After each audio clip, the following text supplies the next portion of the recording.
শিক্ষকদেরকে এক প্রকার জলে ফেলে দেওয়া হয়েছে। যে শিক্ষকরা আন্দোলন করছেন তারা আজকে স্কুলে বসে ছাত্র পড়াবার কথা, কিন্তু এই প্রচন্ড গরমে হাতে প্রাণ নিয়ে একদিকে গরমের কষ্ট, তারপরে পুলিশের অত্যাচার, এই দুটোই খুব অমানবিক। আর এটা করতে হচ্ছে। আর তারা সব ভালো ভালো স্টুডেন্ট, যারা র্যাঙ্ক করেছেন, গোল্ড মেডেল পেয়েছেন, এই ধরনের উৎকৃষ্ট তারা শিক্ষক হতে পারতেন, ছাত্রদের ভালো ছাত্র তৈরি করতে পারতেন। কিন্তু দুর্ভাগ্য, তাকে আমরা ক্লাসরুম না দিয়ে রাস্তায় বসিয়ে দিয়েছি।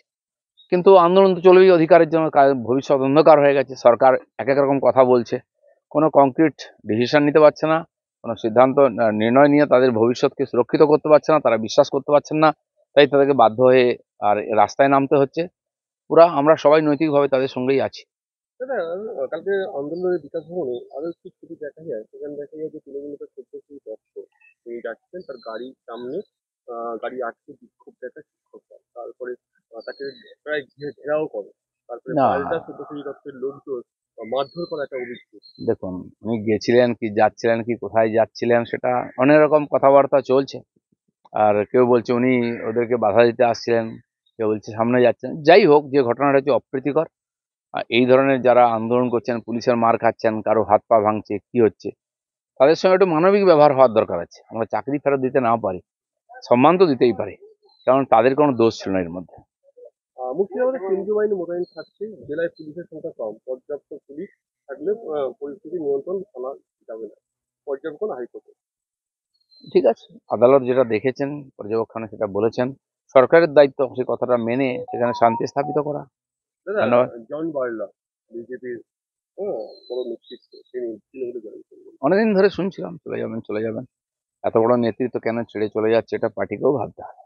কারণ কি, চিন্তার বিষয়, যে লোকটা এসেছিল তার ট্রেড ইউনিয়ন আছে, তাতে বিজেপি লাভও পেয়েছিল, তাকেও আবার সম্মান দিয়েছি, মন্ত্রী করেছি।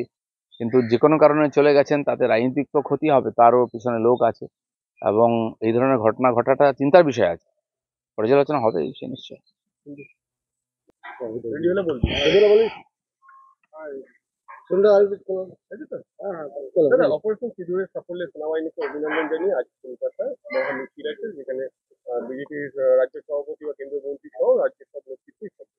সারা ভারতবর্ষ জুড়ে তিরঙ্গা যাত্রার মাধ্যমে আমাদের তিন সেনা, তারা যেভাবে পরাক্রম দেখিয়েছেন তাকে আমরা সম্মান করছি, সেলিব্রেট করছি।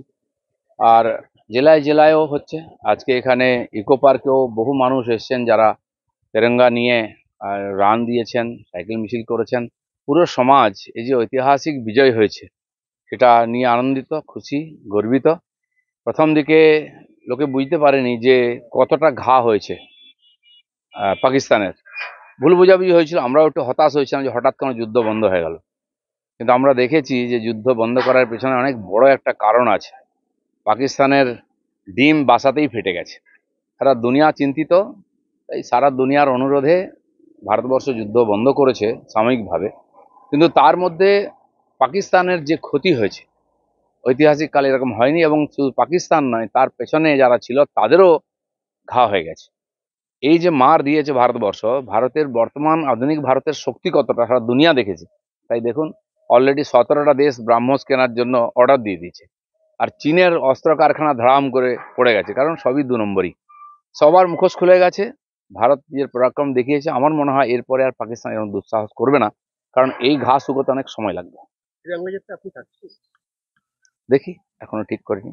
আমি মেদিনীপুর জেলাতে থাকবো বলেছি, তার আগে যে সম্ভব হয় যাবো।